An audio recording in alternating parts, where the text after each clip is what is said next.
सबको जय मसीह की। Hallelujah, praise the Lord. परमेश्वर के नाम की महिमा हो। और परमेश्वर ने मुझे आज एक और मौका दिया कि मैं आपके सामने परमेश्वर के शब्दों से कुछ शेयर कर सकूं। जो आज की बाइबल स्टडी ली गई है वो है यूहन्ना रचित सुसमाचार, उसका 16वां अध्याय, उसकी 25 से लेकर 33वीं आयत तक। यूहन्ना रचित सुसमाचार, उसका 16वां अध्याय, उसकी 25 से लेकर 33वीं आयत तक। जो आज के संदेश में देखेंगे, और जैसे अगर आप बाइबल सोसाइटी ऑफ इंडिया की बाइबल है तो उसमें लिखा है संसार पर विजय। जो क्रक्स, जो इन दी एंड जो यीशु मसीह बताता है कि मैंने संसार को जीत लिया है। पर उससे पहले जब हम देखते हैं कि बहुत सारे जो बातचीत यीशु और उनके चेलों के बीच में हो रही है, और यीशु उनको बता रहे हैं जो आने वाला समय है कि क्या चीज़ें होने वाली हैं, क्या जो चीज़ें हैं उन वो जाएंगे उसके थ्रू, और चेलों का क्या रवैया रहेगा उस समय जब प्रभु यीशु मसीह जो क्रूस के लिए इस धरती पे आए, उस समय चेलों का क्या हाल होगा और वो क्या चीज़ कर रहे होंगे उस समय। तो हम जब 25वां पद पढ़ते हैं, उसमें यूँ लिखा है, मैंने ये बातें तुमसे दृष्टांतों में कही, परंतु वह समय आता है कि मैं तुमसे फिर दृष्टांतों में नहीं कहूँगा, परंतु खोल कर तुम्हें पिता के विषय में बताऊँगा। हम देखते हैं जब भी पूरी मिनिस्ट्री में यीशु मसीह ने बहुत सारी बातें, और ज़्यादातर बहुत सारी बातें जब वो उपदेश देते थे तो वो दृष्टांतों में बात करते थे। और हम देखते हैं कि वो दृष्टांत बहुत मुश्किल होते थे लोगों के समझने के लिए और बूझने के लिए। जब हम बाइबल पढ़ते हैं उसमें हम ये देखते हैं कि एक मकसद था प्रभु यीशु मसीह का उन बातों को दृष्टांतों में कहने का, जिससे कि वो जो एक डिवाइडिंग पावर जो उनके शब्दों की थी, जो एक डिवीज़न वो लाना चाहते थे, कि जो अपने मन में दीन है, जो मन में विनम्र है, जो सच्ची में परमेश्वर के इस मसीहा के इंतज़ार करते हैं, उन्हीं लोगों को वो बात समझ आ सके। और जो अपने घमंड में रहते थे और जो सोचते थे अपनी धार्मिकता से कि मैं परमेश्वर की ओर चलता हूँ, मैं परमेश्वर की बातों पे चलता हूँ, जैसे हम यहूदी और जो फरीसी लोग थे और सादुकी लोग थे जो अपने आप को धर्मी समझते थे, उन लोगों ने प्रभु यीशु मसीह के जो ये दृष्टांत और जो बातें थी उनको निकारा। जो साधारण सा जो संदेश जो स्वर्गीय राज्य का था उसको उन्होंने नकार दिया। इवन उन्होंने यीशु मसीह के जो संदेश था और यीशु मसीह खुद जो मसीहा था उसको नकार दिया।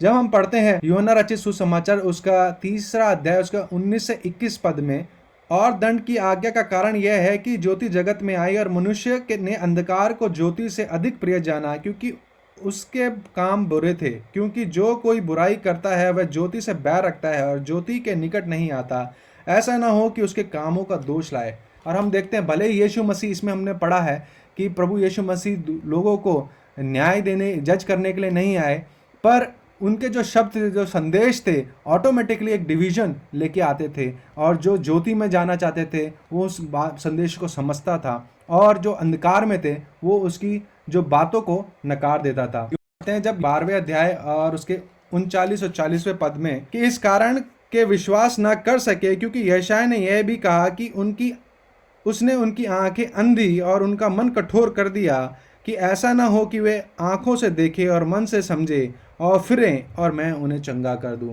परमेश्वर ने उनको जानबूझ के इस तरीके से दृष्टांतों में संदेश दिया, क्योंकि उनके मन अंधकार में थे और वो पाप में थे और ज्योति में वो आना नहीं चाहते थे। इसलिए उन्होंने जो साधारण जो संदेश स्वर्गीय राज्य का था उन्होंने नकार दिया, और यीशु के जो संदेश है उसको भी नकार दिया। इसलिए वो जो दृष्टांत थे उस समय, जो चेले जो भले ही प्रभु यीशु के साथ कई 3 साल तक, 3 साढ़े 3 साल तक प्रभु यीशु के साथ चलते फिरते थे, फिर भी उनको वो ग्रहण करने योग्य नहीं था। उनके समझ से जो बहुत सारी बातें थीं वो नहीं आती थी। फिर आगे दूसरा जो हम इसमें देखते हैं कि क्या कारण था यीशु मसीह का दृष्टांतों में बात करने के लिए। यदि हम कहें यीशु मसीह सच्चाई है और वो दरवाज़ा है उस सच्चाई का, तो वो पवित्र आत्मा के बारे में उसने बहुत बताया। पिछले जो हम जो बाइबल स्टडी में पिछले चैप्टर्स में करते हुए आए हैं, जहाँ पे ब्रदर ने भी हमें बताया और मैंने भी बताया कि पवित्र आत्मा की जो उनको जो प्रॉमिस किया गया है कि उनको पवित्र आत्मा दी जाएगी, उनको अकेला नहीं छोड़ा जाएगा, अनाथ नहीं छोड़ा जाएगा, पर एक सहायक मिलेगा। तो उस न्यू एरा, जो पवित्र आत्मा का जो न्यू एरा और न्यू कवनेंट के बारे में प्रभु यीशु ने भी बताया। जब आखिरी मेज अपने चेलों के साथ उन्होंने बैठी तो उन्होंने कहा कि ये लहू है, ये नई वाचा का लहू मैं तुम्हारे को दिए देता हूँ। तो वो नई वाचा जो यहाँ से शुरू होने वाली थी, वो वाचा तब से शुरू होने वाली थी जब यीशु मसीह के पुनरुत्थान के बाद वो नई वाचा का आगमन शुरू होने वाला था। तो इसमें यहाँ पे इसलिए भी वो मुश्किल था उन दृष्टांतों को समझना, क्योंकि जो चीज़ें समझाने वाली जो पवित्र आत्मा थी उस समय चेलों को नहीं दी गई थी, उस समय लोगों को नहीं दी गई थी। आज हम जो आसानी से जो परमेश्वर के वचनों को समझ लेते हैं, आसानी से बाइबल को जान लेते हैं और उस पर चल लेते हैं, उस समय उन चेलों के लिए थोड़ा कठिन था, और क्योंकि उस समय तक पवित्र आत्मा उनको दी नहीं। आज हमें आसान है क्योंकि हमें पवित्र आत्मा दी गई है। इसलिए यीशु मसीह ने कि जैसे मैंने बताया वो सच्चाई है, वो द्वार है, तो पवित्र आत्मा एक चाबी के समान काम करती है जो सच्चाई की तरफ लेके जाती है, और जो सारी बातें यीशु ने कही वो हमको दर्शाती है। इसलिए हम पढ़ सकते हैं यूहन्ना रचित सुसमाचार उसके 14वां और 26वां अध्याय 26वां पद में, परंतु सहायक अर्थात पवित्र आत्मा जिसे पिता मेरे नाम से भेजेगा वह तुम्हें सब बातें सिखाएगा, और जो कुछ मैंने तुमसे कहा वह सब तुम्हें स्मरण आएगा। है ना, वो बातें जो उनको समझ आ नहीं रही थी, जो बातें आज हम आसानी से सीख लेते हैं पवित्र आत्मा की वजह से, वो उस न्यू जो कवनेंट है, जो न्यू एरा, जो होली स्पिरिट का एरा जो बताने प्रभु यीशु मसीह उनको बता रहे थे कि जो पवित्र आत्मा आएगी वो उनको सच्चाई की तरफ लेके जाएगी और उनको गाइड करेगी सच्चाई की तरफ से, और उनको जो बातें यीशु ने उनको बताई है वो उनको स्मरण कराएगी, उनको याद कराएगी। दूसरा पद एक और हम पढ़ेंगे, उसका 16वां अध्याय यूहन्ना रचित सुसमाचार उसका 13वां पद, परंतु जब वह अर्थात सत्य का आत्मा आएगा तो तुम्हें सब सत्य का मार्ग बताएगा, क्योंकि वह अपनी ओर से ना कहेगा, परंतु जो कुछ सुनेगा वही कहेगा और आने वाली बातें तुम्हें बताएगा।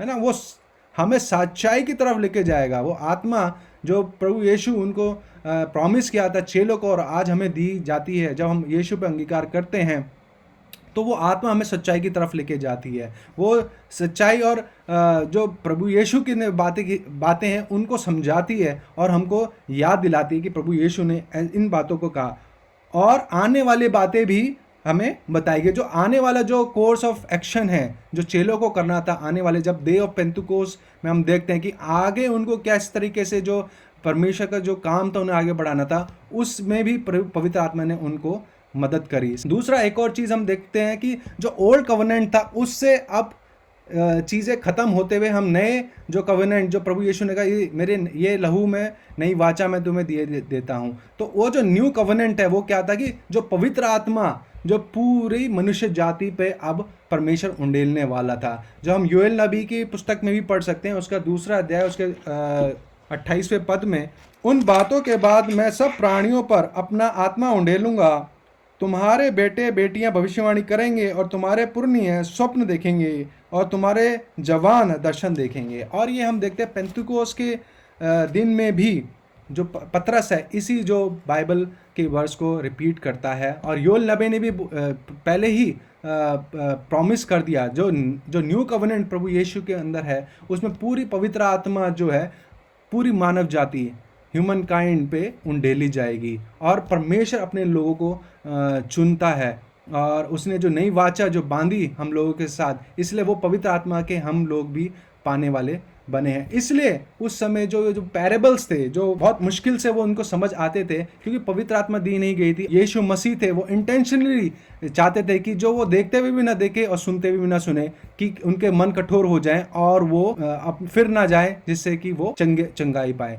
इसलिए दूसरी बात हमने ये देखी कि वो परमेश्वर के जो वचन थे वो विभाजन करते थे, जो दीन थे उनको वो वचन ग्रहण करते थे, उन्होंने यीशु को ग्रहण करा। और बहुत सारे लोग देखते हैं जैसे फरीसी, उन्होंने दुनियावी लोगों के लिए परमेश्वर की बातों को छोड़ते हुए परमेश्वर की बातों को छोड़ा उन्होंने, यीशु को इसलिए उन्होंने पब्लिकली ग्रहण नहीं करा, जो हम देखते हैं। जब हम आगे जाते हैं, उस दिन तुम मेरे नाम से मांगोगे और मैं तुमसे यह नहीं कहता कि मैं तुम्हारे लिए पिता से विनती करूंगा, क्योंकि पिता तो आप ही तुमसे प्रेम रखता है, इसलिए कि तुम में से प्रेम रखा और यह भी विश्वास किया कि मैं पिता की ओर से हूँ और मैं पिता की ओर से जगत में आया हूँ और मैं जगत को छोड़कर पिता के पास जाता हूँ, है ना। पाप की वजह से हम परमेश्वर से दूर हो गए थे और परमेश्वर के उपस्थिति में जाना बहुत मुश्किल था। पुराने नियम में हम देखते हैं कि किस तरीके से होली स्थान होता था, एक होली ऑफ होलीज होता था, वो साल भर में एक बारी खुलता था। और जो हाई प्रीस्ट होता था वो साल भर में एक बारी जाके वहाँ पूरे जो लोग थे उनके लिए पश्चाताप और माफ़ी मांगता था। तो परमेश्वर की उपस्थिति में जाना बहुत मुश्किल था। पर प्रभु यीशु मसीह में जब उसने सारा जो पाप था जो अपने ऊपर कांधों में डाल लिया और क्रूस पे बलिदान दिया, जो हमको मिलना था, पर पूरी जो ह्यूमैनिटी का जो पाप था उस पे अपने कंधों पे डाल के क्रूस पे जो बलिदान दिया, उसकी वजह से हम धर्मी ठहरे और हमें एक एक्सेस मिला, है ना, विदाउट एनी मीडिएटर। पहले क्या थे, जो हाई प्रीस्ट और प्रीस्ट जो थे पुराने नियम में देखते हैं कि एक मीडिएटर के रूप में काम करते थे। जो भी चीज़ करनी थी परमेश्वर के पास आना था, सिन ऑफरिंग, बर्न ऑफरिंग और भी कोई ऑफरिंग्स लानी थी तो एक वो याजक थे उनके पास आते थे और उनसे फिर वो अपना काम करवाते थे, वो मीडिएटर के रूप में काम करते थे। पर यहाँ पे जब प्रभु यीशु ने जो वो रोल पूरा कंप्लीटली ख़त्म किया और हमको एक मौका दिया कि हम अब्बा फादर कह सके, इसलिए हमें एक मौका मिला कि हम जो प्रार्थना भी करते हैं, जो लॉर्ड्स प्रेयर भी कहा जाता है, our father who art in heaven, हे हमारे पिता जो तू स्वर्ग में है ना, वो हमें इजीली एक्सेस प्रभु यीशु द्वारा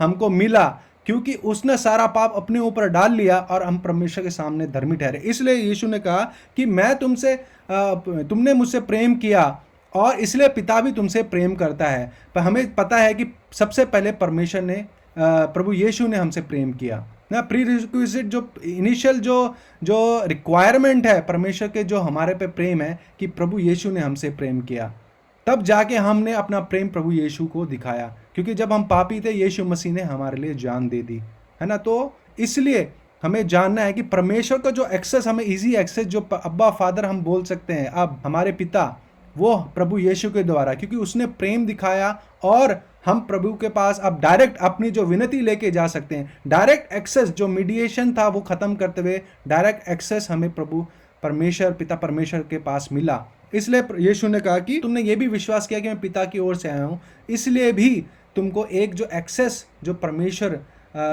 ने तुमको दिया वो आज फुलफिल होता। दूसरी बात 28वें पद में क्या कहता है, मैं पिता की ओर से जगत में आया हूँ और मैं फिर जगत को छोड़कर पिता के पास जाता हूँ। यीशु ने क्लियरली बताया का एक मकसद था, he has work of salvation, जो पूरे ह्यूमन काइंड को वो क्या कहते हैं बचाना चाहते थे, इसलिए उन्होंने बलिदान दिया। और उन्होंने कहा कि अब जो मैं ऊपर से आया हूँ अब फिर से परमेश्वर के पास चले जाता हूँ। इस परमेश्वर यीशु मसीह अपने डिवाइन जो नेचर है कि वो उपस्थिति जहाँ जो स्वर्गीय राज्य में था उस स्थान को छोड़ के हमारे लिए आया कि हमारा नाश ना हो पर अनंत काल का जीवन मिले, और फिर से वो परमेश्वर पिता की उपस्थिति में जाता है जहाँ वो हम जब हिब्रानियों में पढ़ता है कि वो हमारे लिए प्रार्थना करता है। अब आगे जो एक बहुत इंटरेस्टिंग जो मोड आता है वो ये है कि चेले अभी तक जो सुनते हुए आए थे उनको समझ नहीं आया। इमीडिएटली हम देखते हैं कि चेलों का जो एक एटीट्यूड है वो चेंज हो जाता है प्रभु यीशु की तरफ से, और वो कुछ ऐसा दर्शाते हैं कि उन्हें बहुत चीज़ें समझ आ रही हैं और जो यीशु ने जो क्लियरली अभी तक बताया है वो समझ आ गया, और अभी वो यीशु क्या साधारण भाषा में बात कर रहा है।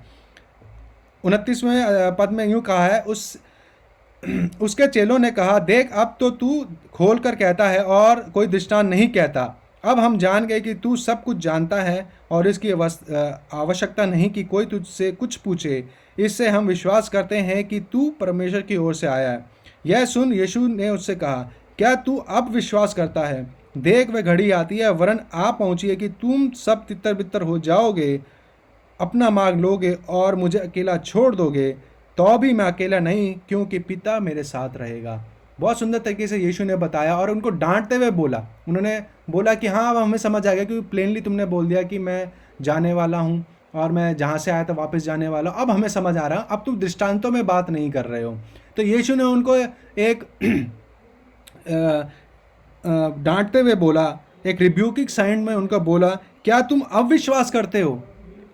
यीशु मसीह 3-3.5 साल उनके साथ रहा, सैकड़ों उन्होंने चिन्ह देखे, है ना, इतने सारे उन्होंने काम करे, जो हम यूहन्ना रचित सुसमाचार आखिरी में पढ़ते हैं कि अगर हम यीशु के काम सारे लिखे तो पूरी पृथ्वी की किताबें भी कम पड़ेंगी उनको लिखने के लिए, अगर हमें एक एक को लिख दिया जाता तो इसलिए यीशु ने उनको बोला कि अब तुमको समझ आता है, अब तुम इन बातों को समझते हो कि मैं इतने समय से तुम्हारे साथ रहा, 3-3.5 साल तुमने मेरे साथ खाया, इतने सारे चमत्कार, मुर्दों को जिलाया, अंधों को दिखाया, कई हजारों लोगों को खाना खिलाया, पानी पे चलते हुए देखा, लोगों को बातें सुनते हुए, स्वर्गीय बातें सुनते हुए देखा, पापियों को माफ़ करते हुए देखा, कोढ़ियों को चंगा होते हुए देखा। अब जाके तुम्हें समझ आता है कि मैं परमेश्वर की ओर से हूँ। तो एक रिब्यूकिंग जो क्वेश्चन प्रभु यीशु ने उनको बोला कि क्या तुम अविश्वास करते हो, मतलब अब तुमने विश्वास आया है जो, लेकिन जब अभी यीशु ने बोला कि तुम कहते हो तुम विश्वास में भरे हुए हो, तुम पूरी तरीके से मेरे पर विश्वास कर रहे हो, लेकिन मैं अभी, यीशु ने उनको स्थिति के बारे में बता दिया कि अभी कुछ समय में क्या स्थिति होने वाली है और तुम्हारे जो जीवन की जो विश्वास है कहाँ तक ठहरेगा। इस समय यीशु ने कहा अभी क्या है, तुम कुछ समय में तुम तितर बितर हो जाओगे। इमीडिएट जो फ्यूचर है यीशु ने उनको बता दिया कि तुम अभी अपने अपने रास्ते निकल जाओगे, अपने अपने व्यवसाय में वापस चले जाओगे, क्योंकि तुम देखोगे कि अभी तुम कहते हो कि विश्वास में हो, पर तुम अभी ये तुम्हारा विश्वास होगा, तुम अभी के अभी मुझको छोड़ दोगे।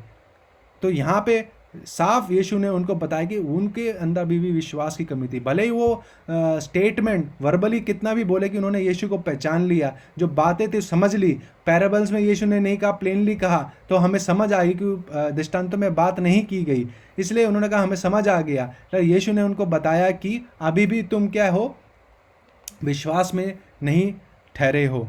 अभी भी जब ताड़ना का समय आएगा, जब कठिनाई का समय आएगा, तुम लोग तितर बितर हो जाओगे, ट्रिबुलेशन का टाइम आएगा। इसलिए बोला कि तुम मुझे अकेला छोड़ दोगे, तितर बितर हो जाओगे और मुझे अकेला छोड़ दोगे।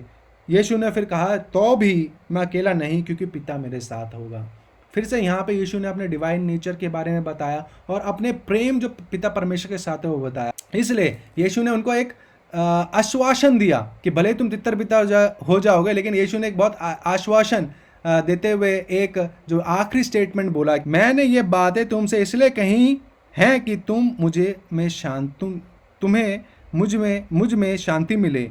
संसार तुम्हें कलेश होता है, परंतु ढांढस बांधो, मैंने संसार को जीत लिया है। प्रभु यीशु मसीह ने उनको एश्योरेंस दिया कि अभी तुम्हारे ऊपर भी ताड़ना आने वाली है, तुम भी इधर उधर तितर बितर हो जाओगे, आने वाले समय में भी तुम्हें ताड़ना आने वाली है, लेकिन तुम याद रखना कि मैंने इस जगत को जीत लिया है। तो यहाँ पे दो तरीके की जो बातें हम देखेंगे कि दो सेंस में प्रभु यीशु मसीह ने इस जगत को क्या कर लिया है, जीत लिया है। पहले हम जब देखते हैं कि ही लिव्ड अ परफेक्ट लाइफ, वो यीशु ने एक पवित्र जीवन जिया, कोई भी उस पर दोष लगाने वाला नहीं खड़ा हो सका। फरीसियों ने, सदुकी ने, टीचर ऑफ द लॉ ने तरह तरीके से उन्होंने मूसा के नियम से और पुराने नियम से यीशु को पकड़ने की कोशिश करी, जांचने की कोशिश करी, पर यीशु मसीह ने वो सारे जो टेस्ट आए थे, जो भी उनको पकड़ने के लिए जो भी उन्होंने कोशिश करी थी, उन सब में खरे उतरे। और जो जीवन यीशु मसीह ने जिया,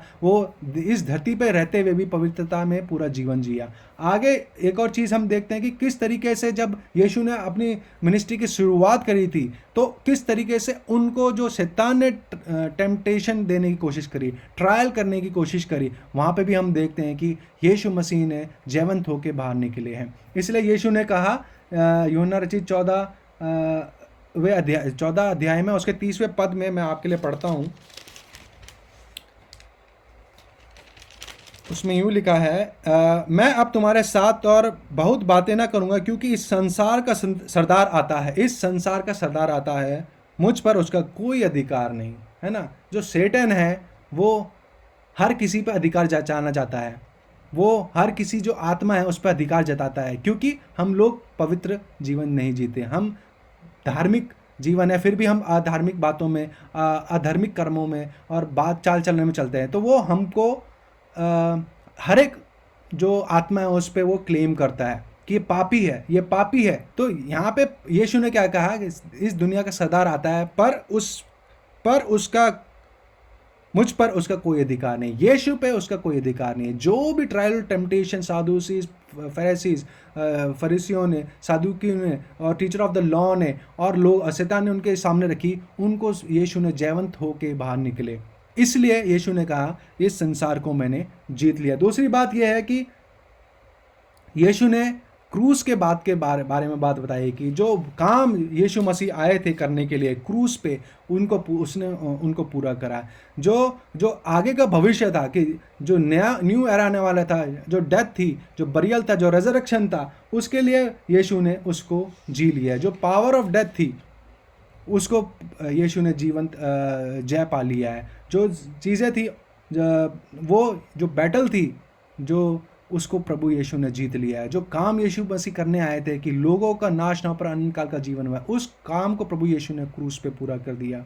इसलिए उसने एक आश्वासन के साथ उसने अपने चेलों को बोला कि मैं ये बातें तुम्हें इसलिए कही कि तुम्हें मुझ में शांति मिले। हमें एक शांति प्रभु यीशु में मिलती है, क्योंकि जो हमारा जो मास्टर है ना, जो हमारा शेफर्ड है ना, जो हमारा उद्धार करता है, उसने इस संसार को जीत लिया है। फिर हमें किसी बात की डर की जरूरत नहीं, हमें किसी बात की भी सोचने की जरूरत नहीं है कि हम किस तरीके से इस कठिनाइयों परेशानियों को बाहर निकलेंगे और इन कठिनाई परेशानियों को जयवंत होंगे। क्योंकि जो हमारा उद्धार करता है, जो हमारा मास्टर है प्रभु यीशु, उसने इस संसार को जी लिया है, उसने इस संसार को जयवंत पा लिया। और हम देखते हैं जो चेले अभी क्या यीशु ने कहा इमीडिएट फ्यूचर में कहा कि तुम अभी जब ताड़ना आएगी, जब वो घड़ी आती है, जब वो ताड़ना की घड़ी आएगी, जब ट्रिबुलेशन, जब परेशानी घड़ी आएगी, तुम तितर बितर हो जाओगे। पर बाद में जब हम देखते हैं डे ऑफ पेंटिको, जब उनको पवित्र आत्मा मिलती है, जब जो पवित्र आत्मा का जो न्यू एरा शुरू होता है,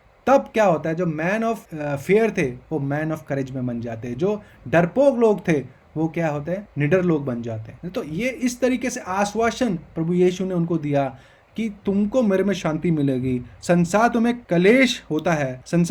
कलेश होता है, परंतु ढांढस बांधो, है ना, बी अश्योर्ड, बिकॉज यीशु ने क्या कर लिया, संसार जीत लिया है। हमें ढांढस बांधना है, हमें डरना नहीं है, हमें पीछे नहीं हटना है, क्योंकि हमारा जो मास्टर है प्रभु यीशु मसीह, जो हमारा उद्धार करता है यीशु मसीह, जो हमसे प्रेम करता है, उसने इस संसार को जय पा लिया है।